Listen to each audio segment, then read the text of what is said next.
अब आफूलाई पनि तातोको चिसोको तातो बनाउने मान्छे चाहिन्छ है। अब लोनी बुढो भयो, अब त्यो लोनी आफूलाई मन पऱ्यो भने अरू लोनी ल्याउनु पाइँदैन त। अब यो लोनीले स्वानी छोड्छ, स्वानीले लोनी छोड्छ, यो नर्मल कुरा हो के।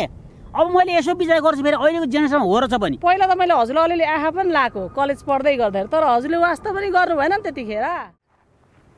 अनि के छ हजुरको चाहिँ नयाँ नौलो धेरै भयो भेट नभएको पनि? अब यस्तै हो बहिनी, अब म त अलिकति उसमा गली के दिमागले मेरो काम गरेको छैन भने के भएको भने हजुरको खासै भएको चाहिँ के हो? भएको त्यही हो। अब बुढी थिए, बुढी अब आफूले भने नमान्ने, उसको आफ्नो हिसाबले हिँड्न थाली। अब आफ्नो जिन्दगी सम्झिन्छु होइन। अब एउटा चाहिँ अब बिहे गरेर ल्याएको चाहिँ अब एउटा जुन माया गरेको पहिलो बुढी हुन्छ त्यसको माया नै फरक पर्ने छ कि। ए हजुरको घर बार म अलिअलि सुन्दै थिएँ, गाउँतिरबाट कता कता हल्लीखल्ली सुन्दै थिएँ। यस्तै त अनि खल्लीबली भनेर मैले चाहिँ वास्ता गरिनँ। यो कुरा रियालिटी नै हो? अब रियालिटी भनौँ कि के भनौँ, अब आफ्नो बुढी अब सम्झौता नलाएपछि छोडिदिउँ, नचाहिने सम्हालौँ, दोधारमा पर्दो रहेछ। अब बुढाबुढी झगडा परेपछि अब कि बुढी चुप्लानु पऱ्यो कि बुढा चुप्लानु पऱ्यो, आयो भएपछि गरेर मिल्दैन। उसलाई उसको दुनियाँ जान्दैन, म आफ्नो दुनियाँ जाने भन्ने टेन्सनले झरेर आएको बहिनी। अनि उहाँ चाहिँ कहाँ हुनुहुन्छ नि? अब त्यो एकादेशमा छोड्दै जहाँ हुनुहुन्छ अब भन्नुहुन्छ। अब तपाईँ अब के गर्ने त नि, यतिकै लाइफ बिताउने? अब यसो गर्नु पर्यो, अब एउटा सारा त चाहिन्छ नि होइन। अब रथका दुई पाङ्रा हजुर भन्छन्। अब बुढाबुढी राम्रोसँग मिल्यो भने घर व्यवहार सुन्दर हुन्छ, भएन भने त सम्पत्ति भएर नि के गर्नु, घरै भएर नि के गर्नु, बोकेर लानु हुँदो रहेछ के अरे। अब माया मौज चाहिँदो रहेछ कि। हजुरको त व्यवहार राम्रो थियो त नि दादा, अनि राम्रो चलेको थियो। मलाई त हजुरको व्यवहार त अति नै मनपर्ने है। पहिला त मैले हजुरलाई अलिअलि आँखा पनि लाएको कलेज पढ्दै गर्दाखेरि, तर हजुरले वास्ता पनि गर्नु भएन नि त्यतिखेर। हो र? ल अलिअलि मैले सोच्नु चाहिँ सोचेको थिएँ, म एक्लैले सोचेँ, दोहोरो सोच भएन। एक्लैले सोचेँ, पछि अब हजुर पनि पछि गएर बे गरेर भनेको सुने होइन। अनि त्यस पछाडि आफू पनि अब आफ्नो बाटो हिँड्नै पर्यो। अनि त्यस कारणले आफूले पनि आफ्नै बाटो रोजियो। अनि अहिले चाहिँ हजुरको त्यस्तो व्यवहार बिग्रियो अरे भन्दा मलाई खिन्न लागेर चाहिँ हजुरलाई व्यवहार भने बिग्रिन्छ यसो नानु। अब यो लोनीले स्वानी छोड्छ, स्वानीले लोन छोड्छ, यो नर्मल कुरा हो के। अब मैले यसो विचार गर्छु फेरि अहिलेको जेनेरेसनमा हो रहेछ पनि। अब एउटा ज्याकेट, एउटा सर्ट, एउटा भेस्ट लाएर जिन्दगी बिताउनु पर्छ भने छ र अहिले कालमा? छैन। फेरि आउनु पाइँदैन। अब लोनी बुढो भयो, अब त्यो लोनी आफूलाई मन पऱ्यो भने अरू लोन ल्याउनु पाइँदैन त पाइयो होइन।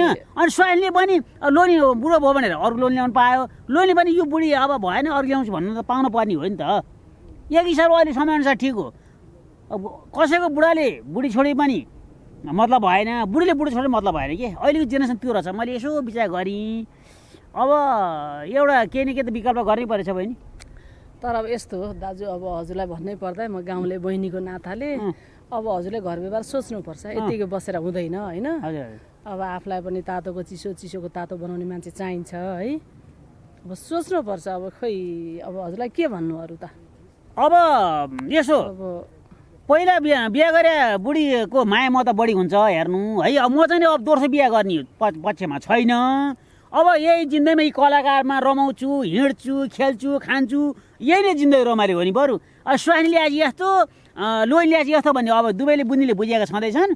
तर म चाहिँ नि अर्को बुढीले नल्याउनु बहिनी, म चाहिँ वाक्क भइसकेँ। मेरो पनि हजुरलाई भन्नै पर्दाखेरि अब म खुलेरै हजुरलाई भन्छु। मेरो पनि आजभन्दा 5 वर्ष अगाडि यस्तै घर व्यवहार अलिकति उ भएको हो, बिग्रिया हो तिम्रो पनि हो।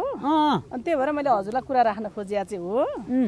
अनि अब हजुरलाई म कुरा चाहिँ भन्छु, तर अब नेक्स्ट टाइममा भन्छु, अहिले होइन है। नेक्स्ट टाइम भन्छु। तपाईँ र मेरो केही अब वार्तालाप गरौँला त्यसमा।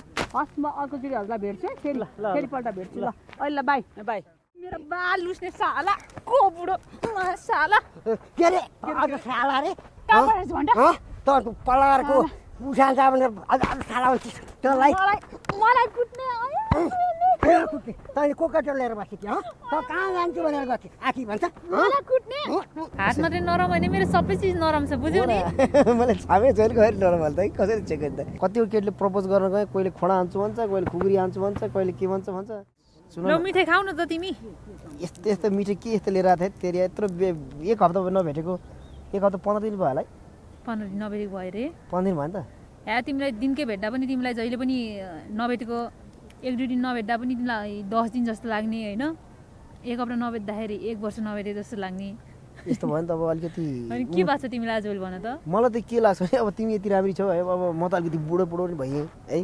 दारी सारी फुलिसक्यो अलिकति मात्रै होइन तिमी धेरै बुढो भइसकेको छौ यस्तो पुरै सेतै कपाल फुलिरहेको छ दारी जुङ्गा फुलिसकेको छ बल्ल बल्ल काँडा एउटा केटी फुत्काएको थिएँ त्यो पनि बल्ल बल्ल कतिवटा केटीले प्रपोज गर्न गए कोहीले खोडा हान्छु भन्छ कोहीले खुकुरी हान्छु भन्छ कहिले के भन्छ तर आजसम्म टेन्सन थियो क्या बढी कुरा नगरिराख अरूले खोडा र भाला हान्छु भने तिमी त हान्दैन तिमी त हान्दैन मैले फेरि के लान्छु थाहा होला नि हात कि चप्प पार बस्छ हात त्यो एकचोटि हेरौँ न कति नरम छ हात हो हात मात्रै नरम होइन मेरो सबै चिज नरम छ बुझ्यौ नि मैले छामे जहिले गएर नरम हाल्दा कसरी चेक गर्दा पहिला चेक गर्नु पर्यो त पो थाहा हुन्छ त के चाहिँ गर्ने तिमी हात हेर्ने मान्छे हो क्या हात यस्तो हेरिरहेको छौ नि किन हात है एकचोटि पर्छ क्या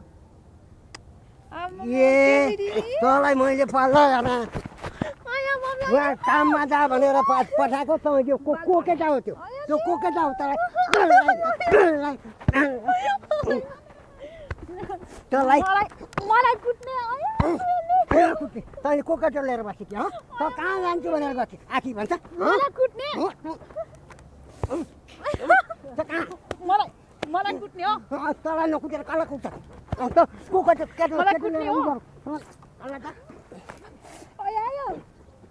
मेरो बाल लुस्ने साला को बुढो साला के अरे साला रे बाल लुस्ने साला मेरो बाल लुस्ने त को बाल लुस्ने मेरो जाँठा तँलाई त कहाँ के भनेर पठाएको बाल लुस्छ मेरो तँलाई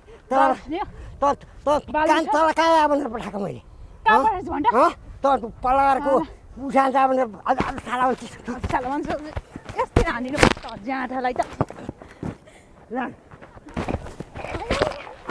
यसलाई मलाई जाँठालाई यस्तै हिर्काइदिन्छु मुजलाई म झापाको अमला काण्डको जस्तो परीक्षण गर्न लाग्यो क्या फेरि माया गरी चोकले मारेको नि घरको बुढी भने चाहिँ मजाले दलालीले झन् दल्लिने तिमीलाई पनि कुट्दा कस्तो हुन्छ नि बुढालाई कुट्न मिल्छ अहिलेको जमाना बुढीहरूले अनि आफ्नै बुढीसित नजोडिए कोसित जोडिन्छ त फेरि किन कुट्नु भने ए भन्न त भनिहालियो तेरै माइतमा बस्छु भनियो जे भए नि पुरानो जस्तो त नयाँ हुँदैन होला अब के चाहिँ गर्ने होला अब त्यो आउँछ कि आउन्न होइन ए बुढा के को गन्थन मन्थन म त आएँ तिमी मलाई माइतमै बस भने होइन म त अर्कै बुढा लिएर हिँडेँ हो नि त्यसो नभन्न बुढी त्यो जिस्किनेमा त्यस्तो हुन्छ त कसको भन्ने त आफ्नो बुढाबुढीको झगडा परालको आगो थाहै छैन अनि के यो आवेशमा आएर त्यस्तो निर्णय गरेर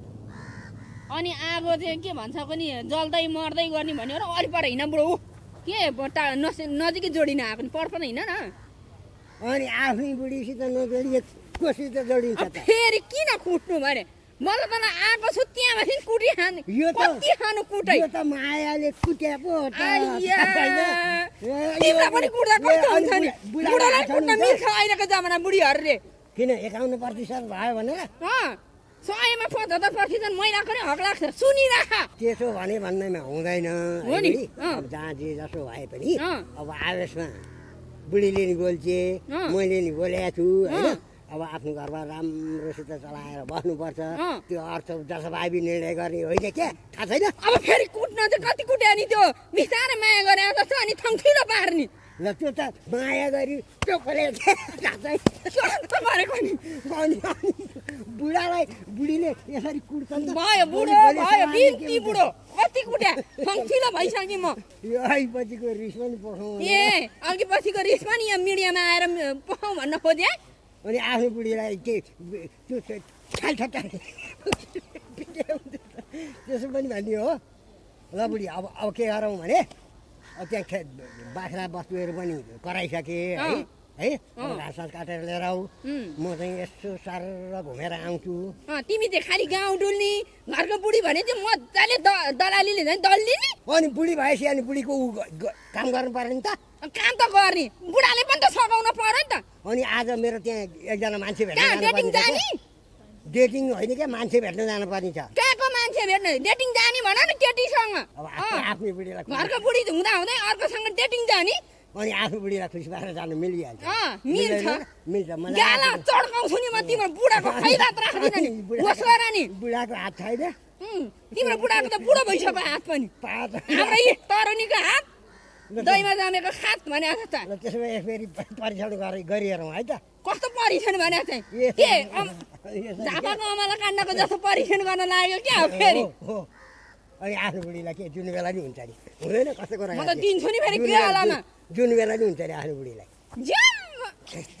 यसरी दिन्छु नि म त गाला ए अब त बुढो पो कुट्नु थालिन्छ यसले त गर्नुसम्म पो गर्नु थाली त हुँदा हुँदैन अहिले मैले त्यसो भन्नु भनेर बुढाले भने टेर्ने कि नटेर्ने बुढाले भने त टेर्ने बुढीले भनेको पनि त बुढाले मान्न पर्यो नि त अनि अहिपछि त अरू कुरामा त मानिहाल्छ नि आज त एउटा मान्छे नभेटी नहुन्छ मेरो पनि त आफ्नो काम हुन्छ नि हुँदैन र हुन्छ हुँदैन त भन्दिनँ तर केटी भेट्न हो कि साँच्चै मान्छे नै भेट्न म पनि जान्छु सँगसँगै त्यसो भए ल त्यसो भए तिमी पनि सँगसँगै जाने हो तिमी पनि हिँड के भयो जाने हो आज त ल